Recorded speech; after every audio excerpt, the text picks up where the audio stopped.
Nationalistic historiography's background is like there were Europeans, there were Britishers who have done the work of historiography, but they did it in all a wrong way.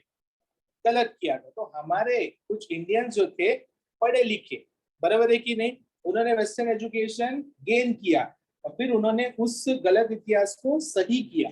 इसी को हम बोलते हैं nationalistic historiography. But in this thing, my dear students, our historians, our Indian historians, our nationalistic historians were been criticized. क्यों criticise किया मालूम है क्या? यूरोपियंस बोले, ब्रिटिशर्स बोले कि तुमने हिस्टोरियोग्राफी तो किया लेकिन तुमने क्रिटिकल इवैल्यूएशन नहीं किया. हमने बोला जाओ दे, सही किया हमारे हिसाब से, हमको इतना मालूम, क्रिटिकल इवैल्यूएशन नहीं किया. Understood? देखो जरा. Kindly pay attention. Nationalistic historiography.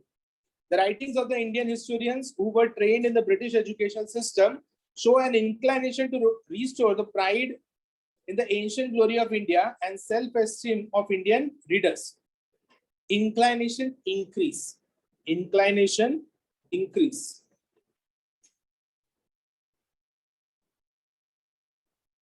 Inclination increase.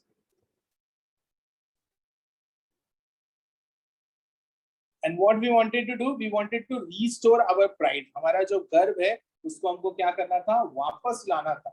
So we wanted to restore our pride. Okay, our ancient glory. हमने हमारा पास इतना जो रिच है ना, हमारे देश को सोने की चिड़िया बोलते थे. सोना सब लेकर गए, खाली चिड़िया रह गया, है ना. तो our past glory, our ancient glory, we wanted to regain, and at the same time we wanted our self-esteem. हमारा self-esteem मतलब self-respect, self-esteem, self-respect. तो pride restore करना था, ancient glory restore करना था और self-esteem भी restore करना था. ये हमारा उद्देश्य था. ठीक है, क्या करने के पीछे? nationalistic historiography करने के पीछे. Their writings are known as nationalistic historiography. Their writings are known as nationalistic historiography. आगे बढ़ू, यहाँ तक क्लियर है? सर, यस बोलो. सर हमारा विनायक सावरकर तो खो गया था. उस दिन तो अपने चिंचपड़ा में सावरकर तक कंप्लीट किया था, इधर नहीं हुआ है क्या? अच्छा, अब अनगा जब तुम ऑनलाइन ऑफलाइन अटेंड करेगा ना तो थोड़ा सा मिसमैच होगा. ओके ओके, समझा क्या? तो ये अभी तुम रिवीजन करके पकड़ लो. ओके वहाँ पे सर. थोड़ा आगे है, यहाँ पे पीछे है. हाँ हाँ, ओके ओके, मेरे को लगा शायद. ओके ओके ओके, आगे बढ़ते हैं. Nationalistic writings in Maharashtra were inspired by Vishnu Shastri चिपलुनकर. क्या व्यक्ति का नाम था? विष्णु शास्त्री चिपलुनकर. अब इन्होंने क्या किया? He criticized the prejudiced history of ancient India written by British officers. इन्होंने क्रिटिसाइज किया किसको? उन ब्रिटिश ऑफिसर्स को जिन्होंने हमारे एंशिएंट इतिहास के बारे में गलत गलत लिखा. अब गलत लिखा तो गलत नहीं बोलेंगे क्या? नहीं, बहुत भारी किया, ले भारी. गलत लिखा तो गलत ही बोलेंगे, वो चुकले तुम्ही, चुकले. Nationalistic historians tried to seek the golden era of Indian history. हमारा जो बहुत अच्छा अच्छा पीरियड था उसके बारे में मेंशन करने का कोशिश किया. किसने? nationalistic historians. They are at times blamed for ignoring the critical analysis of historical truth. तो कभी कभी मैंने बताया ना, उनको क्या किया गया है? क्रिटिसाइज किया गया है कि तुम लोगों ने क्रिटिकल एनालिसिस किया नहीं. We don't mind. कौन कौन थे? महादेव गोविंद रनाडे. आफ्टर मी बोलो, महादेव गोविंद रनाडे, रामकृष्ण गोपाल भंडारकर, विनायक दामोदर सावरकर. इनको शॉर्ट में वीडी सावरकर भी बोलते. क्या बोलते? राजेंद्र लाल मिश्रा, रमेश चंद्र मजुमदार, काशी प्रसाद जायसवाल, राधा कुमुद मुखर्जी, भगवान लाल इंद्रजी, वासुदेव विष्णु मिराशी, आनंद Sadashiv आल्टेकर are the names of some renowned scholars among the nationalistic historians. So nationalistic historians का इतना सारा नाम है, तुमको कम से कम कोई 3 या 4 नाम याद रखना है, कम से कम 3 या 4 नाम. Go through the document, देख के लो.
Done, sir. Done. Okay.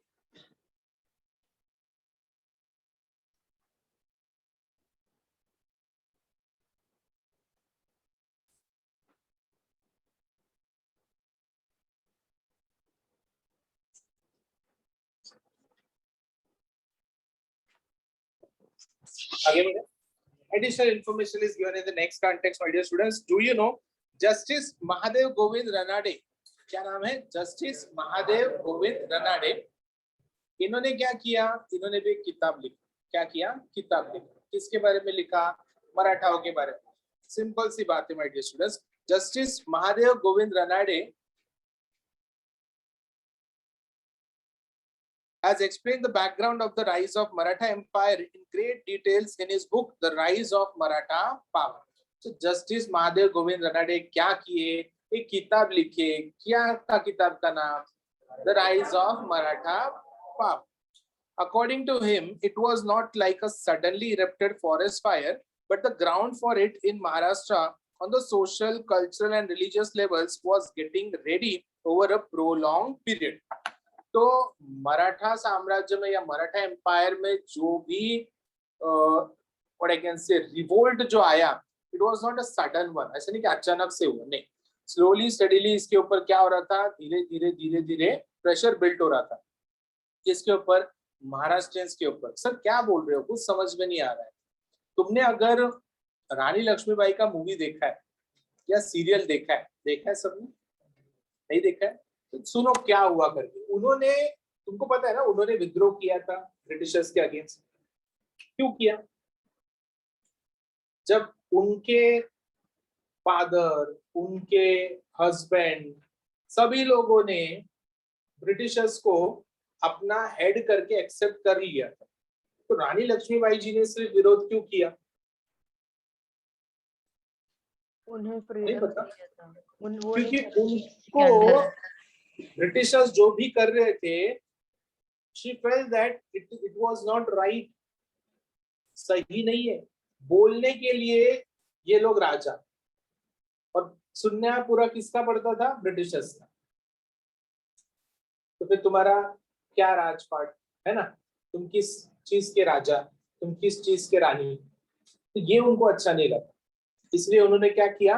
विरोध किया, अपोज किया, प्रोटेस्ट किया, फाइट किया। ऐसे ही एक एग्जाम्पल बताया, ऐसे बहुत सारे लोग, तात्या टोपे है, बेगम हजरत महल है, शाह आलम है, मुगल एम्परर थे, ऐसे बहुत सारे लोग हैं जिन्होंने क्या किया? विरोध किया। तो यहाँ पे हम लोग सिर्फ किसका बात कर रहे हैं? मराठास का। किसका बात कर रहे हैं? Marathas. So according to him, it was not like a suddenly erupted forest fire. ऐसे नहीं कि जैसे जंगल में आग लग गया तो अचानक लगता है ना, आग तो अचानक ही लगता है, बता के थोड़ी लगेगा मैं लग रहा हूँ, नहीं ना, लग जाता है। तो वैसे ही बता रहे, वो कंपेयर कर रहे हैं कि it was not like a suddenly erupted fire in the forest. Slowly slowly slowly क्या हो रहा था? ये बिल्टअप हो रहा था। किसके मन में? मराठाओं के मन में। The anger was building up and suddenly it erupted on one particular day against the Britishers. हम बोल सकते हैं that was the war of 1857. पता है ना सबको 1857 में क्या होता? मंगल पांडे आया ना, इतिहास को दफन कर दिया तुमने। 8th स्टैंडर्ड में पढ़ा था रिवोल्ट ऑफ 1857 या अपराइजिंग ऑफ 1857। तुमने 8th स्टैंडर्ड पढ़ा है ना कि डायरेक्ट 10वीं में गोली मारा, फांसी दिया था, तो सब लोग भड़क गए थे। वहां से शुरू, ठीक है। चलो आगे बढ़ते हैं। V K. Rajwade. Okay, Rajwade is a well known for his writings in Marathi on varied subjects. काफी अलग अलग सब्जेक्ट्स पे इन्होंने क्या किया है? किताबें लिखी है, ठीक है। क्या लिखी है? किताबें। सब्जेक्ट्स देखते हैं। हिस्ट्री सब्जेक्ट्स क्या है? History, linguistics, etymology, grammar etcetera. History तो पता है, इतिहास, यस और no. What is linguistics? Languages, study of languages, very good. Grammar भी पता है, व्याकरण, उसका भी उनको ज्ञान था, नॉलेज था। किसको? वी.के. राजवाड़े को। And etymology, what is etymology? First chapter में बताया था, ऐसा मत सोचो नहीं बताया। ढूंढो ढूंढो, फर्स्ट चैप्टर में ढूंढो किधर बताया था। हिस्टोरिकल मेथड ऑफ रिसर्च में बताया था।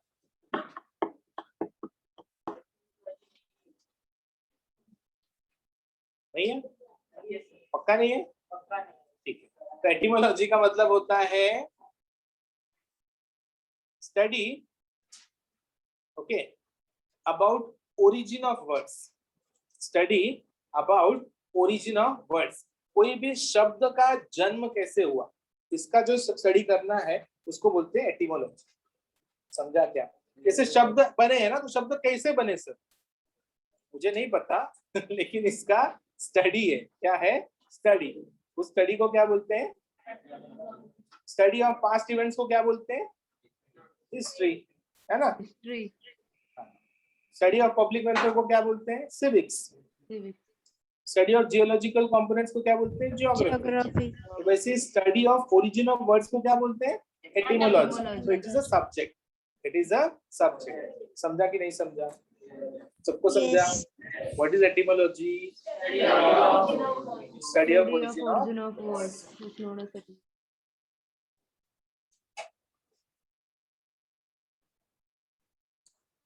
नहीं है पक्का फर्स्ट चैप्टर में? बाद में देखता हूँ, आगे ध्यान दो। He was of the firm opinion that we should write our own history. वाह वाह, क्या बात बोली। देश किसका? हमारा। लोग किसके? हमारे। तो इतिहास कौन लिखेगा? हम। तुम क्यों लिख रहे हो भाई? तुम मतलब कौन? ब्रिटिश, है कि नहीं? हमारा देश, हमारे लोग, हमारा इतिहास हम लिखेंगे। Tata bye bye. सिंपल सा बात है। तुम गलत गलत लिख रहे हो। मैंने नहीं बोला, किसने बोला? VK Rajvardhan. He was of the firm opinion, firm मतलब strong, firm मतलब strong,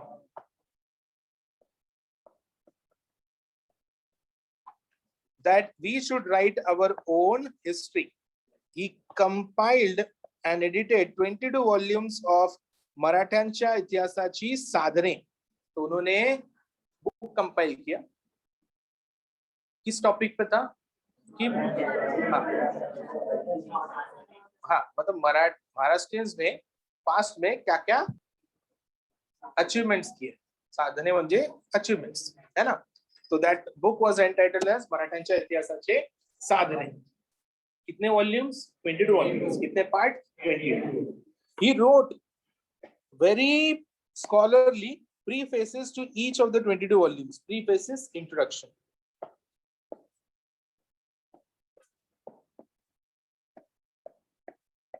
हमने भी ये टेक्स्ट बुक को शुरू करने के पहले प्रीफेस रीड किया था, याद है तुमको? अगर फर्स्ट लेक्चर से हो तो याद रहेगा, पता रहेगा, नहीं तो फिर नहीं पता रहेगा, है ना. तो प्रीफेस मतलब इंट्रोडक्शन. इस चैप्टर के स्टार्टिंग में है प्रीफेस. देख लीजिए, चैप्टर नहीं, बुक के starting. He stated, history is all inclusive image of the past societies. It does not include only the stories of political images, conspiracies and wars for seizing power. He insisted that history should be written only using the authentic documentary source. तो कुछ already सुनी जैसी बातें इन्होंने कहा है, अलग तो कुछ नहीं दिख रहा है, लेकिन क्योंकि ये पहली बार किसी इंडियन ने कहा है. किसने कहा है? इसको किसमें कंसिडर किया गया? Nationalistic historiography. इसके पहले किसी इंडियन ने ऐसा बोला क्या? नहीं बोला, है ना. इन्होंने बोला, इसलिए इनको कंसिडर किया गया इनटू नेशनलिस्टिक हिस्टोरियोग्राफी. क्या बोला इन्होंने? कि history should include all inclusive मतलब everything. All inclusive मतलब everything. So it should not only include सिर्फ stories of kings, queens, wars, battles. सिर्फ इतना ही नहीं रहना चाहिए, सब कुछ रहना चाहिए. क्या रहना चाहिए? सब कुछ. एग्रीकल्चर. हाँ, ट्रेड, एग्रीकल्चर, ट्रांसपोर्ट, कम्युनिकेशन, सब उसका पास्ट का सभी इवेंट्स के बारे में नॉलेज देना चाहिए. दैट इज कंप्लीट हिस्ट्री, है ना. अभी तक तुम जो हिस्ट्री पढ़ रहे थे, ये सब नहीं पढ़ते थे ना. अगर इसके बारे में और डिटेल में स्टडी करना है तो तुमको 11th में क्या लेना चाहिए? आर्ट्स. क्या लेना चाहिए? तो तुम वहां पे डिटेल में स्टडी करोगे व्हाट इज हिस्टोरियोग्राफी, है ना. और जो हम बात कर रहे हैं उसके बारे में डिटेल में स्टडी करोगे, अप्लाइड हिस्ट्री के बारे में डिटेल में स्टडी करोगे. ठीक है. तो देखना कि तुम्हारा इंटरेस्ट उसमें डेवलप हो रहा है कि नहीं कर. अगर हो रहा है तो तुमको सोच के चलना है कि तुमको कौन सा स्ट्रीम चूज करना है आगे जाके. आर्ट्स. तुमको अपने आप से किस चीज में इंटरेस्ट डेवलप हो रहा है. नहीं सर साइंस में बहुत मजा आता है सर, साइंस तो साइंस. नहीं सर बहुत बेकार है सर, मैथ्स बहुत बेकार है, साइंस बहुत बेकार है. नहीं सर बिल्कुल नहीं. तो फिर कॉमर्स. ओके. देखो किस चीज में कैलकुलेटिव पार्ट अच्छा लगता है तो कॉमर्स से, थियोरेटिकल पार्ट अच्छा लगता है तो कॉमर्स और आर्ट्स से. ऐसा खुद को इवेल्युएट करना शुरू करो, धीरे धीरे समझेगा, ताकि जब 10वीं खत्म हो जाएगा तो फिर सोच के बैठ के सोचना पड़े. अच्छा 60 मिला क्या आपको आर्ट्स को कॉमर्स देता है. आर्ट्स बहुत लोग सोचेंगे कि मैं बहुत खराब होता है, लेकिन साइंस करने का है. वो मेरा दोस्त साइंस कर. समझा क्या? तुम क्या कोई टीवी या गाड़ी खरीदने नहीं बैठे हो कि उसने किया है, इसने वो किया है, उसने ये खरीदा है तो मैं भी वो खरीदेगा. हाँ, तुम तुम्हारा करियर सेट करने जा रहे हो. तुमको क्या पसंद है वो चीज देखो. तुमको जो पसंद है वो चीज करोगे तो तुम अच्छा ही करोगे और अच्छा ही लाइफ में आगे बढ़ोगे. बाजू वाले को क्या पसंद था वो देख के तुम करोगे तो वही बढ़ेगा, तुम नहीं बढ़ोगे. बराबर है कि नहीं? चलो यहाँ तक क्लियर है क्या? पक्का क्लियर है? चलो. The nationalistic historiography helped in triggering of the independence movement of the Indian people against the British. ये नेशनलिस्टिक हिस्टोरियोग्राफी की वजह से क्या हुआ ना, लोगों को सत्य पता चला. उनको ये भी पता चला ये ब्रिटिशर्स झूठे लोग हैं, एक नंबर के धोखेबाज लोग हैं. सब गलत पढ़ाया हमको, है कि नहीं? सब गलत बताया हमको. बोलते हम तो रूलर ही है, हम तो रिच कल्चर के लोग हैं. शिमला कल्चर का रिच कल्चर तो हमारा है कि नहीं? हमारा इतिहास इतना रिच है, ये जन्म हमारे से है? ये जो पैदा हुई है हमारे यहाँ से पैदा हुए, तो ऐसा कैसा वो रिच हो गए? हम रिच है भाई, है कि नहीं? सो लोगों के मन में ये सब चीजों का अवेयरनेस आया और लोगों ने फिर फ्रीडम स्ट्रगल को बहुत ज्यादा इंपॉर्टेंस दिया। ये लोग अगर हमारे ऊपर रूल करेंगे तो लुट गए हम। जैसे बहुत सारे लोग सोचते हैं कि इंडिया में ही पढ़ाई करेंगे तो बर्बाद हो जाएंगे, इसके लिए बाहर चले जाते हैं। जाते कि नहीं जाते? सोच है, ऐसे नहीं बोल रहा हूँ कि इधर पढ़ाई मत करो करके बता रहा हूँ मैं, है ना? लोग ऐसे सोचते हैं। तो फिलहाल हमारा एजुकेशन डिपार्टमेंट देखो, जाग रहा ही नहीं है, जाग ही नहीं रहा है, इनके साइड क्रैश होते हैं। मतलब क्या साइट, एजुकेशन डिपार्टमेंट का साइट है, रिजल्ट को क्रैश, फॉर्म भरते टाइम क्रैश, क्रैश ही क्रैश। एजुकेशन दे रहे हैं कि प्लेन उड़ा रहे हैं? क्रैश पे क्रैश चालू है। चलो, तो लोगों के मन में अवेयरनेस, जागरूकता क्रिएट करना था आजादी के लिए लड़ने के लिए, तो किताबें लिखी गई। ऐसे थोड़ी ना रास्ते पे खड़े रह के चिल्लाएंगे आओ आओ सब आओ, अरे ये ब्रिटिशर्स को मार भाग। ऐसा करोगे तो लोग क्या सोचेंगे? पागल लोग हैं, पागल के चक्कर में हम किधर जाएंगे? लोगों को समझाने के लिए भी तरीका रहता है, तो किताब एक बहुत अच्छा है। तो किताब मतलब देखो ना, एजुकेशन हो गया ना एक तरीके का। So in this aspect, the Indian War of Independence of 1857 was written by Vinayak Damodar Savarkar is of great importance. तो आजादी की लड़ाई में इनका ये बुक का बहुत इंपॉर्टेंट कंट्रीब्यूशन है। अगेन बुक है, लिखा हुआ है, तो क्या मैं इसको बोल सकता हूँ हिस्टोरियोग्राफी? इन्होंने उस टाइम पे जो इंसिडेंट हुआ 1857 में जो हुआ उसके बारे में लिखा ना, आया ना? और लिखा आया ना? अपने इतिहास के बारे में सच लिखा रहेगा कि झूठ लिखा रहेगा? वो बात अलग है कि अगर इन्होंने क्रिटिकल एनालिसिस किया या नहीं किया तो साइड में रखो, लेकिन इन्होंने अपने इंडिया के बारे में किताब लिखा, हिस्टोरियोग्राफी किया, अपने देश के बारे में किया, इसलिए हम इनको किस में कंसिडर करते हैं? Nationalistic historiography. The nationalistic historiography provided a momentum to the writing of regional histories too. As a result, the attention of the historians was drawn to the geographic conditions and history of South Indian regions. ठीक है, जितना लिखते गए, पढ़ते गए, लोगों में awareness create हुआ, जागरूकता ज्यादा से ज्यादा आया, फिर लोगों का ध्यान दूसरी तरफ भी गया। दूसरी तरफ गया मतलब साउथ इंडियन रीजन्स के टूवर्ड्स भी गया।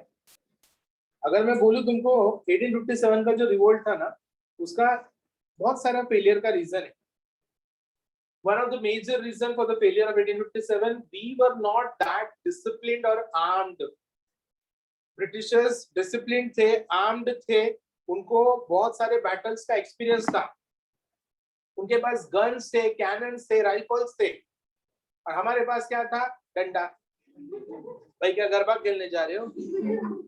ये बंदूक ताने उधर खड़े ब्रिटिश फोर्सेस, और हम लोग डंडा लेके उनको मारने को जा रहे थे। कुछ लोग थे जिनके पास तलवार वगैरह थे, लेकिन तलवार का उतना दूर से फेंकोगे क्या? ये इधर से गोली मारते थे,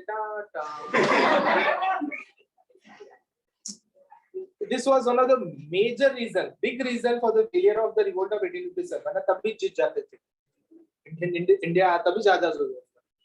कैसे सोचना चाहिए था ना, वो बंदूक लेके खड़े है कि नहीं? अभी व्हाट्सएप पे भी कुछ ऐसा मीम्स आता है ना, तो जैसे कि एक बारिश का सीजन है तो पानी भी नहीं भरा हुआ रहता है, तो एक कार वाला पीछे से जोर से स्पीड में आते रहता है, तो ये ऐसे हल्लू से दगड़ उठाता है, तो स्लो हो जाता है, चुपचाप से जाता है। बराबर है, तो देखना चाहिए ना कि अपना अपोनेंट कौन है ना, उसके हिसाब से स्ट्रैटेजी बनाना चाहिए। लेकिन ठीक है, हम इनको क्रिटिसाइज नहीं कर रहे, हम रीजन फाइंड आउट कर रहे हैं कि क्यों हम लोग पास्ट में फेल हुए, ताकि फ्यूचर में फिर कभी ऐसा ना हो। तो फ्यूचर में हमने कोशिश किया और हम लोग एक टाइम पे सक्सीड हुए। लेकिन 1857 से लेकर 1947 काफी लंबा समय लग गया, एक जनरेशन ही पलट गया ना, बराबर है कि नहीं?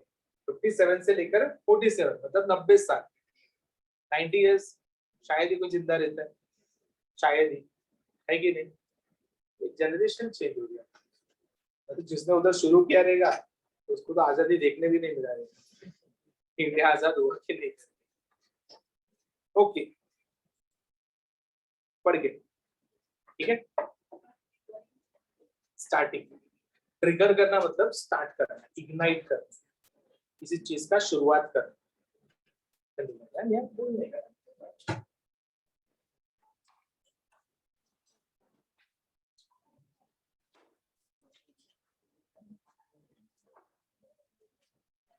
बड़बड़ नहीं, बड़बड़ नहीं बोला मैं। Read read read.